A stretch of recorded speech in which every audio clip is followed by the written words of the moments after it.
Welcome to Level Up with Winnie Sun. Well, thank you so much for tuning in today and happy Tuesday to you. How are you doing?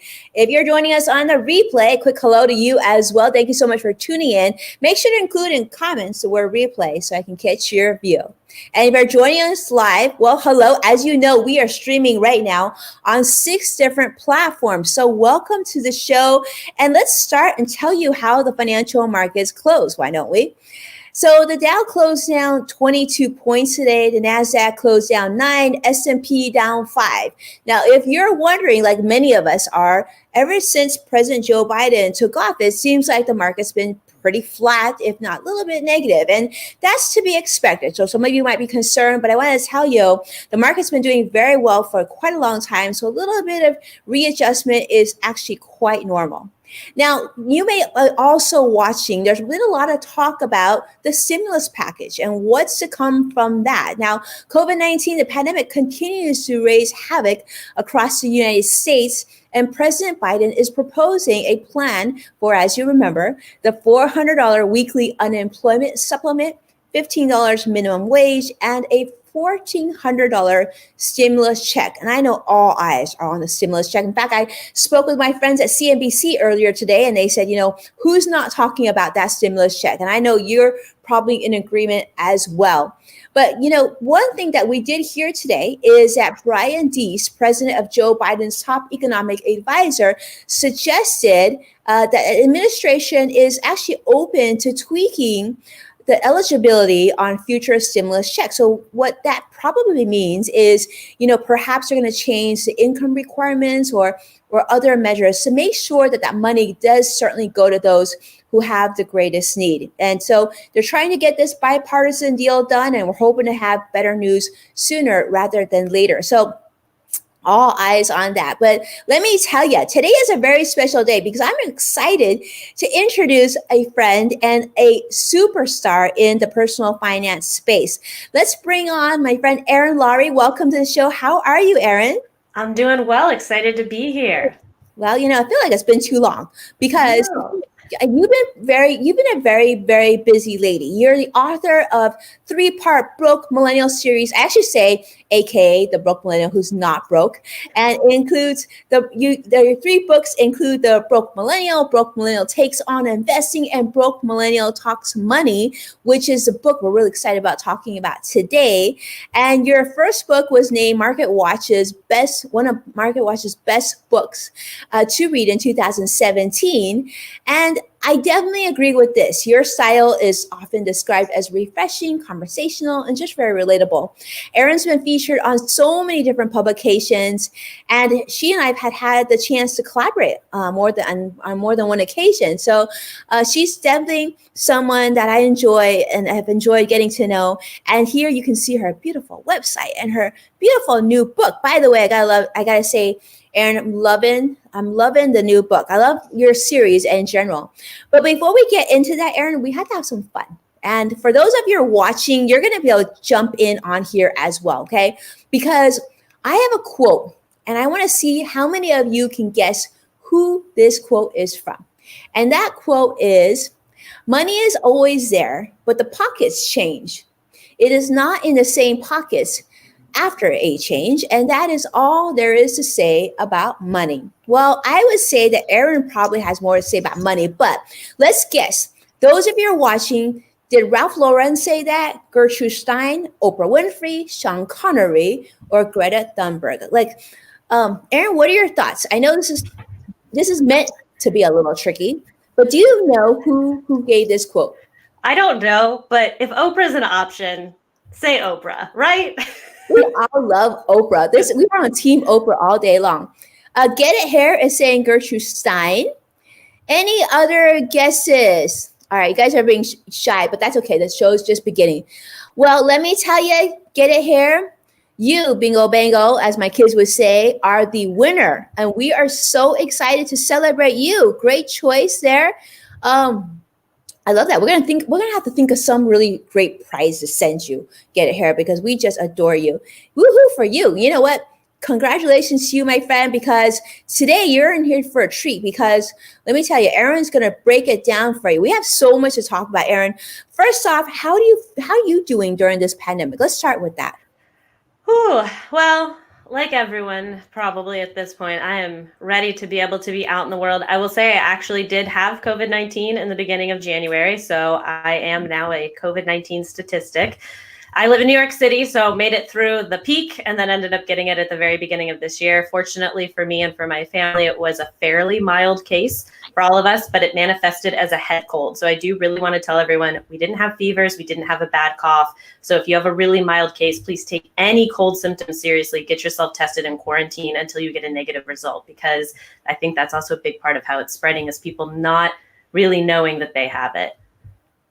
Oh, wow. That's actually a good tip, because we do know, we're talking, even today on my team meeting, someone, was saying they had cold symptoms, but you just don't know. Sometimes you just get tested. Well, I don't know about you, but I'm really grateful that you and your family are okay. Must have been a very scary time. So, It was. Yeah, we're happy to have you here with us for sure. Well, let's get into this, because we want to talk about your new book. Tell me about your new book. Tell me about the inspiration, maybe some things that, went through your mind when you're writing this. Well, the inspiration it truly was the book I was very excited to write, because talking about money seems to be actually one of the biggest pain points. So the first book is, Broke Millennial, Stop Scraping By, Get Your Financial Life Together. Right there in the title, it's just kind of about all of the personal finance basics. Then you go to Broke Millennial Takes on Investing, Makes Sense is the next level up. But then people kept being like, okay, well, I've gotten it together, and it was all these buts, like, it's hard for me to figure out how to talk to my partner. I don't know how to set boundaries with my friends. My parents keep causing XYZ problems for me. And that's really what I started to hone in on, is so much that we can do to build our financial house, make it nice and strong. But if we don't learn how to communicate effectively, if we don't learn how to set healthy boundaries, it can all come crumbling down, because talking about money and communicating effectively about it still is a huge part of having a strong financial life. This is so true. In fact, I think about that all the time. A lot of us grew up with parents who said, don't talk about money. It's rude. It's unacceptable. Fortunately, I'm guessing you're in a situation too. Fortunately, my household, we talked about money all the time, how we didn't have any money, but still we were talking about money that we aspirationally hope to have at some point.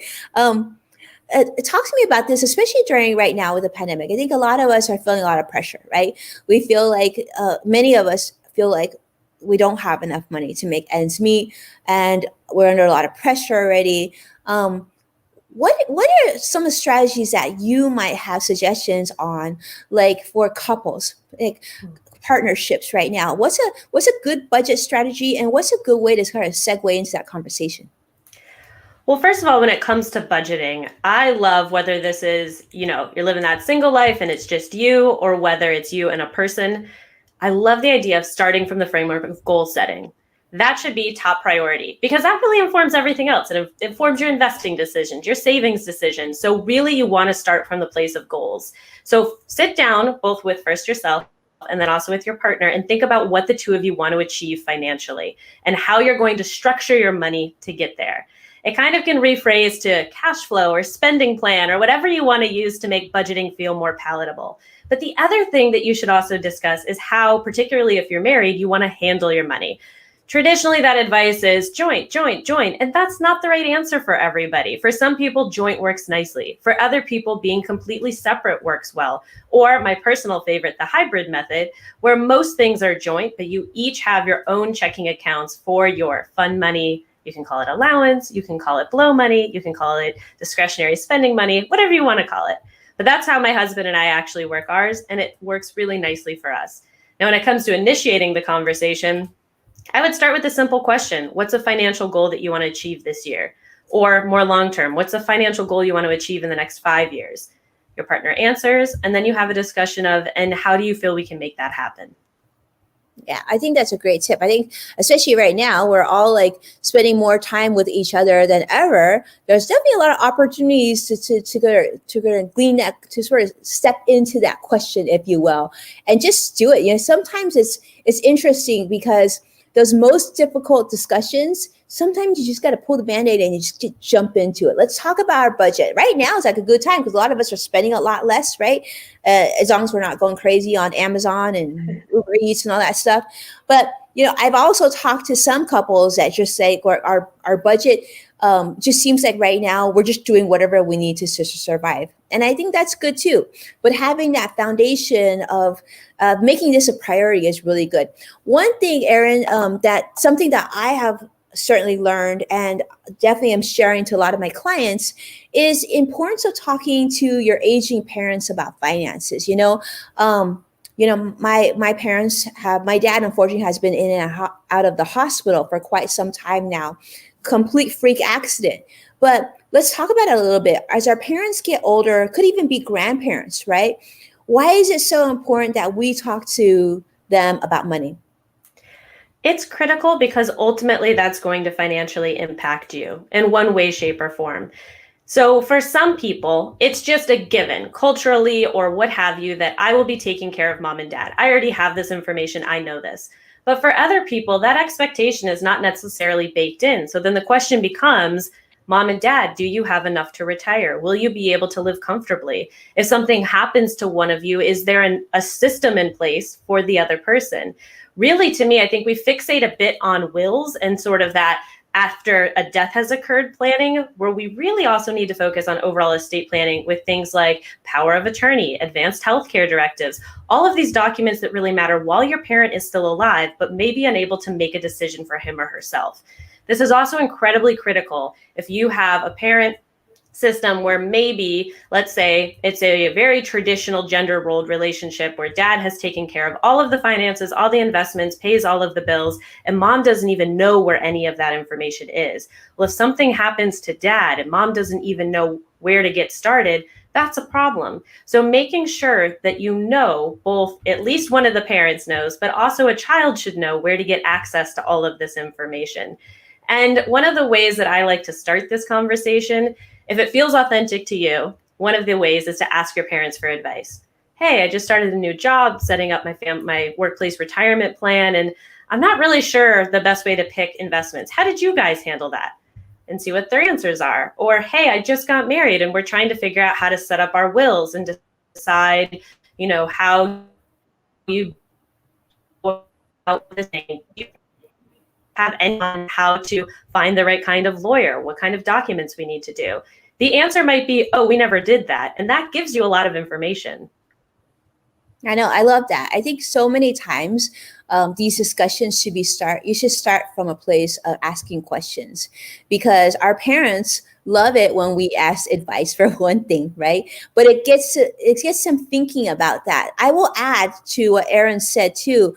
I would also add the importance of talking about what the future looks like for them. Like, what are their plans? What do they hope long-term looks like to them? Because I know my parents, as they've gotten older, in their mind, perhaps my mom thought they would move in with me. I would want to know that ahead of time, right? Or in my mind, I would think that they would be living, I don't know, somewhere else.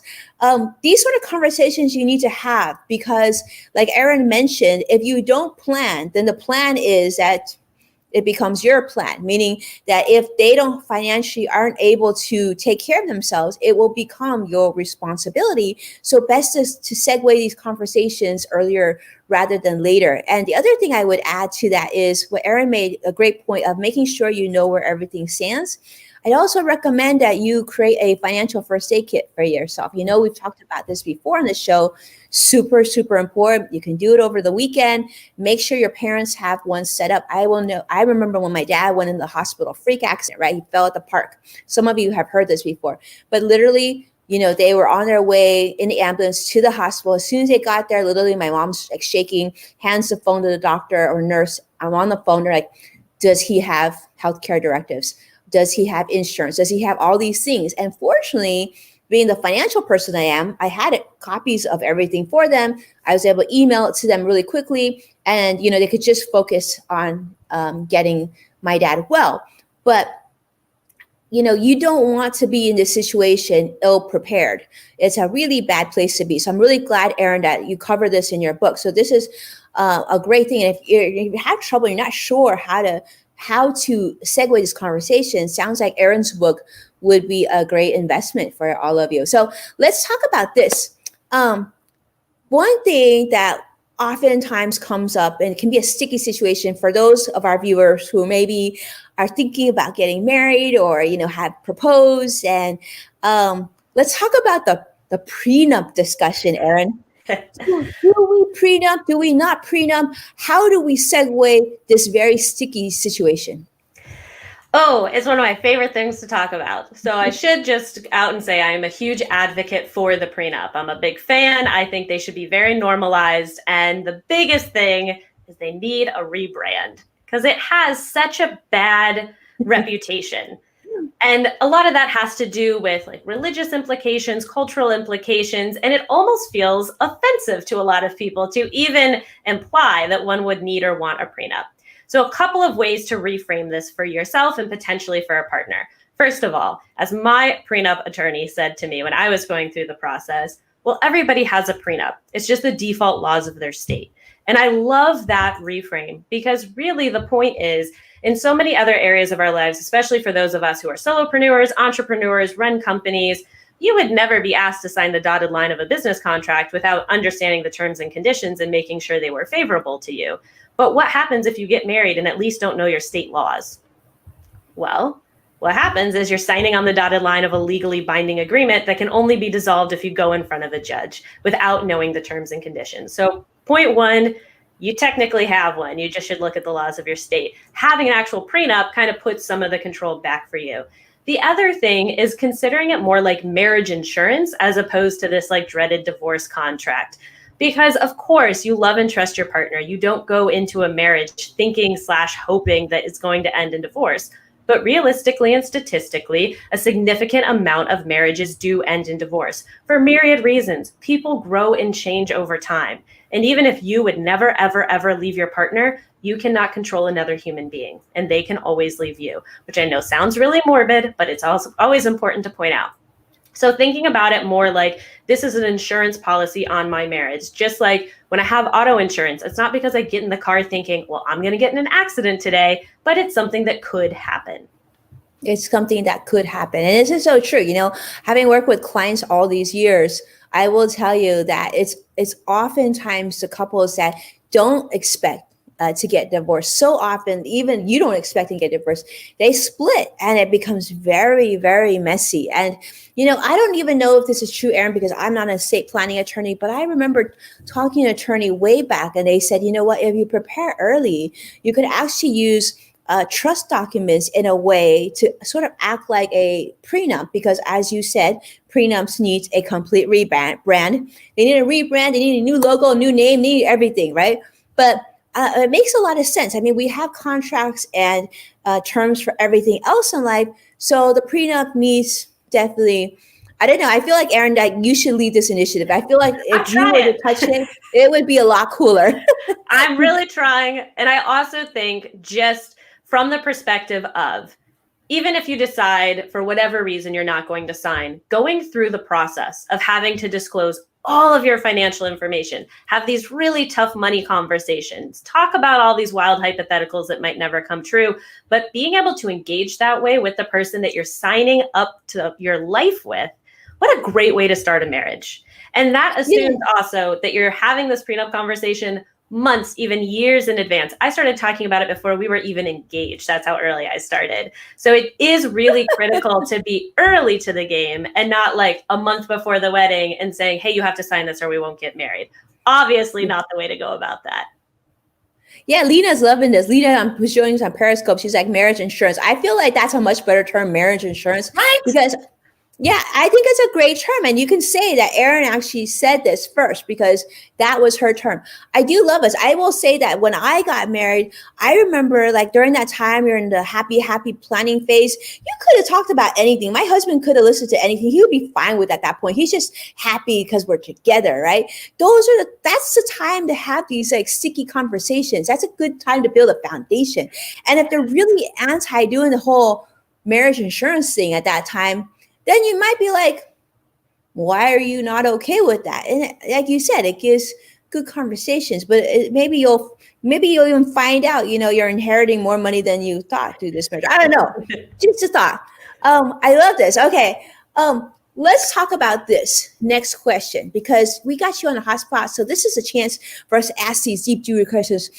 Some of us, I'm not saying who, that I don't know, I'm not in this category necessarily, but some of you watching might have friends that like to live the lifestyle. Even here during the pandemic, they're living it as if tomorrow, like they're gonna win the lotto, right? How do we segue the conversation when we and our friends don't have the sort of same financial levels or mindset or priorities, Erin?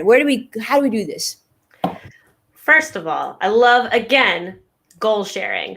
So kind of similar to the advice with how to talk about it with your romantic partner, also being honest with your friends. I've had a couple of questions around this where people have been like, well, can't you just kind of fib? Like if your friend invites you to something expensive and you can't afford to go, instead just being like, oh, I have to work or something like that. That's an easy one. Sure, you could. But the reason I push back is one of the examples in Broke Millennial Talks Money is this woman that I interviewed who had 6 figures of student loan debt. She got invited to one of her best friend's weddings, and this woman was marrying a guy from Austria. So the wedding was in Austria. And the girl's like, there's no way I can afford to do it. But she wasn't yet comfortable disclosing the information to her friend that she had such serious student loans, it just wasn't tenable. So instead she lied and said she had a work thing. It really hurt her friend's feelings because, one, the friend did not actually believe her because the work things had never actually been a problem before. So that's the first piece is like, if you're going to lie, at least make it like super believable. But I also advocate that you don't lie and instead you're honest with them. And that really can build a vulnerability and intimacy. You don't have to share all of the specifics. You don't have to say, listen, I have $15,000 of credit card debt. The pandemic just did a number on us. We are trying really hard to dig out of debt. You don't have to share the numbers, but you can be honest and say, we're trying to pay off some debt right now. So unfortunately, that's not an option for me. But, and this is what I love, the counter offer technique, but I still definitely want to spend time with you. So how about we, and then insert an option, have game night, get a bagel and go for a walk in the park. Obviously, these are not necessarily pandemic friendly options, but hopefully in a post-pandemic world, these are things that you can say. So saying no, but then also providing a counter. I love that. We will have a bagel date. That's what we will do, Erin. After the pandemic, we're going to have a bagel date. All right. Love it. So let's ask you about this. All right. So many people are feeling this way. I want a raise, right? I'm working my tail off. What do you suggest?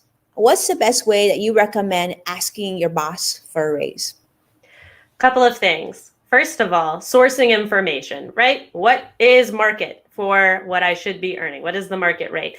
Yes, you can go to the Glassdoor.coms, the Salary.coms, those data aggregators, or you can ask people directly, which feels really scary, but that is where the information actually lies. If it doesn't feel safe to do that at work, try cold pitching people on LinkedIn and using a script, something along the lines of, hey, I am trying to ask for a raise, or I'm going out on job interviews, or I'm trying to negotiate a promotion. And I feel like you might have some information that's helpful to me. Do you mind telling me your ballpark salary? Or you can use the over-under strategy. Could you tell me if you make over or under $55,000? You can also add details such as, I think I might be being undercompensated, or anything else to give it color if you want. Now, once you also started aggregating this data, I really advise you ask for constructive criticism. So one of the big pitfalls in negotiating that people do is wait until your annual review or whatever time you think that they're going to give you the raise. Don't wait until then to ask because your company might have already actually set the raises at that point. Like the budgets have been set, raises have been given out, promotions have been given out. Instead, figure out that timeline, back up 3 to 4 months, have a meeting with your manager, and say, listen, I'm trying to get a promotion to job title, or I'm really looking to get a $10,000 raise this year. Could you tell me what I can do to demonstrate that I have earned that? And ask for that constructive criticism and then go out and act on it. It's one of the really helpful ways to get that feedback going, to really demonstrate that you've earned the raise. I love that. I think that's the key, is having that conversation early on. And because so often, sometimes as employees, we think we deserve a certain amount of raise, but the employer or your manager might not feel that way because of X, Y, and Z. They might, like, I remember my husband has been in IT for a really long time, and he said, the managers decide on the pool of raise money like you said, long ago, right? But, and they notice too, if you make a change to your LinkedIn profile, they assume that you're looking for a different position. And in IT, people move around a lot. So if they sense that you might be leaving, they're going to, even if you're a great performer, they might not give you a very large raise because they're just assuming you're going to leave anyway. So having that conversation, I think in general, having conversations early is always very good. And to have those transparent conversations. Plus, there's a sense of trust. I trust you, therefore I want to have this conversation with you.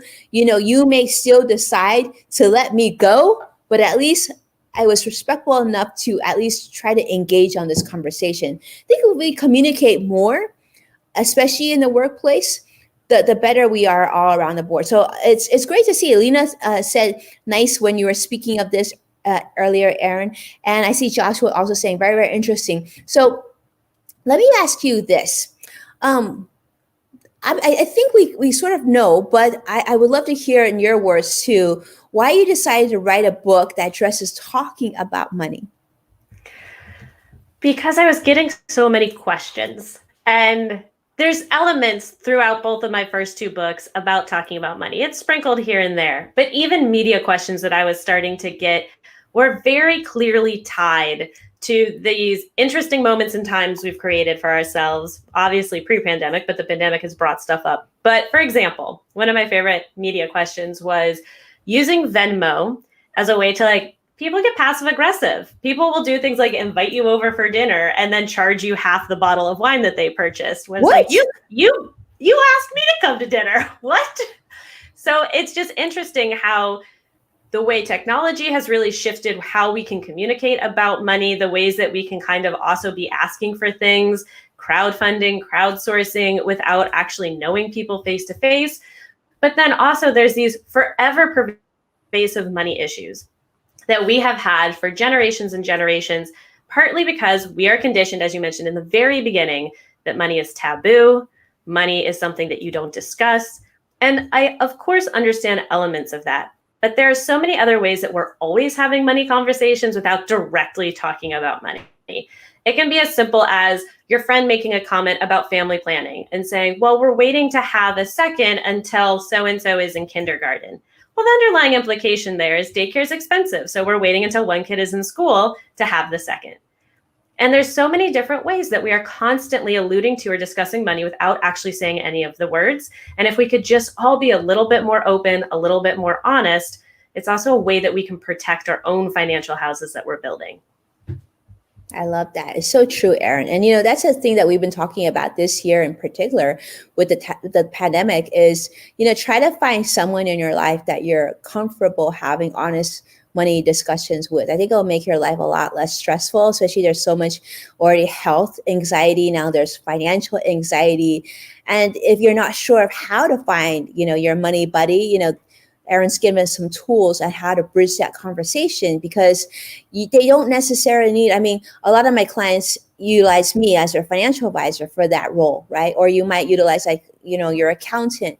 But if you, enlist someone in your life and give them the tools and show them how to have these financial conversations, then you can find someone like your partner. I'm sure Erin's husband is a great source for discussion, and my husband as well. Even my kids are great at talking about money now because we do it all the time. But this is good for you long term. This is good for your relationships, good for your marriage, and I think overall just. Actually, I think you'll find it to be a pretty fun experience after you get started. But you know what? I feel like we've had such a fun discussion, Erin, that it's time for a little bit of a speed round that we love to sort of roast our guests on. We've got to put you through that round. You ready, Erin?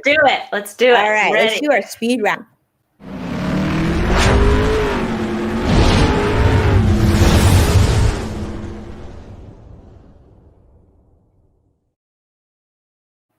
All right, Erin, you've got 1 minute to answer 2 questions. So first question for you will be, what did you discover new about yourself through this pandemic? I discovered I'm more introverted than I originally thought. Like, part of me has actually quite enjoyed the calmness of not having to like constantly be going to events. That part of me is now like really over it and ready to get back out into the world. But there was an element that I'm like, hey, I'm a bit more introverted than I originally thought. Yeah, I think I learned that about myself too. It's really interesting. All right. Second question, Eric. Post pandemic, you've been given the ability to teleport for 1 day. What 2 places would you like to visit? And if you could take someone along, who would that be? I would take my husband and we would go to Kobe, Japan and Shanghai, China, because those are the 2 places that I lived as a kid. He has never been. We had planned to go summer of 2021. Obviously, that's not going to be happening. So in a world where I can take him to show him where I grew up as well, those are the 2 places that I would teleport to. Because also great not to have to take that flight. Yeah, it is, because that's a really long flight. But on that matter, since you're teleporting, I feel like you should teleport some food back to your friend here in Southern California on your trip back, because I'm on the way back to your teleport location. But in all fairness, since you've lived at those 2 locations, what are you most excited about eating at those 2 locations? So that is hard. I would say in Kobe, I mean, true Kobe beef, I feel like is what we would have to do if we're doing Of course. true Kobe beef, but also just like the most fresh sushi. So good. And tonkatsu is also one of my favorites, but that's like breaded pork. And then in Shanghai, noodles. And this is so silly, but scallion pancakes. They're just some of the street vendors there have the best scallion pancakes that you just can't find it like that in New York. Yeah. There's a reason why they're so good, and we can't talk about that on the show, but let's just say probably not using olive oil. Nope. Right? but super, super good. You're making me hungry now. Like Lena is like, yes. Yeah, great suggestion, right, Lena? I'm looking out for you because, I know you're on the West Coast too. So Erin teleporting, she could drop off. Okay. Yes. Anyway, in all seriousness, thank you so much, the one and only amazing Erin Lowry, for being here on her 3rd book. Erin, where can we find your 3rd book? It is available wherever books are sold. I really do encourage you to please support your local booksellers. And if it's not in your budget to buy books right now, please check out your library. And if they don't have it, you can request it. Wonderful. Great tip. And I'm loving the green, by the way, and the little piggy is super, super cute, Erin. I love that. So cute. So congratulations. Really proud of you. And thank you everyone for tuning in to our live stream. A huge thanks once again to the one and only Erin, aka I call her the not broke millennial anymore, but for the broke millennial, for sharing with us today. Join me again tomorrow. And of course, bring your questions and join us as we answer your most pressing business and financial questions, where we meet amazing people like Erin, who, like you, are in the trenches. They're moving mountains, and together we're growing and working towards our full potential, because we're here every day sharing trending and real financial news that you can use. Thank you so much for watching, supporting our program, sharing the show with those that you love, and be well. I can't wait to see you again tomorrow. Have a beautiful day.